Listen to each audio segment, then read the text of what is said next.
काँग्रेसचे नेते राहुल गांधी 3 टर्म खासदार आहेत। त्यांनी केरळच्या वायनाड मतदारसंघातून उमेदवारी अर्ज दाखल केला। यावेळी त्यांनी उमेदवारी अर्जासह दाखल केलेल्या शपथपत्रामध्ये संपत्तीविषयी माहिती दिली आहे।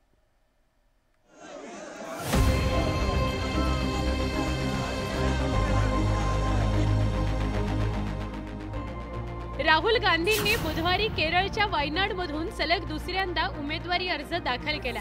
शपथपत्रात राहुल गांधींनी दिलेल्या माहितीनुसार त्यांच्याकडे 55,000ची रोख रक्कम आहे, तर देशभरात फिरणाऱ्या राहुल गांधींकडे एकही कार नाही। मात्र राहुल गांधी यांनी शेअर बाजारात 4.25 कोटी रुपये गुंतवले, तर म्युच्युअल फंडमध्ये सुमारे 4 कोटींची गुंतवणूक केली आहे। राहुल गांधी यांच्या बँक खात्यात 26 लाख रुपये शिल्लक आहे। 2022-23 या आर्थिक वर्षातील 1 कोटी रुपयांचं उत्पन्न राहुल गांधींनी जाहीर केलं। तसंच 15 लाखांचे गोल्ड बॉन्ड त्यांच्याकडे आहेत। राहुल गांधींच्या संपत्तीवरून आरोप प्रत्यारोप सुरू झाले।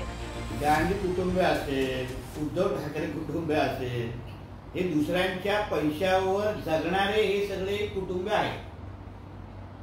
स्वतः भ्रष्टाचार मुक्तचे आरोप भारतीय जनता पक्षावर करायचे, मग राहुल गांधी जे प्रायव्हेट प्लेननी फिरतात, मोठ्या मोठ्या गाड्या वापरतात, मोठे मोठे घड्याळ जे घालतात, हे कोणाच्या पैशाने आहेत? मग राहुल गांधींनी सरकारी योजनांमध्येही पैसे गुंतवलेत। राष्ट्रीय बचत योजना, पोस्ट खात्यातील बचत, इन्शुरन्स पॉलिसी यात 61 लाख रुपये गुंतवले आहेत। जीन्स आणि टी शर्ट या पेहरावात राहुल गांधी अनेकदा दिसतात।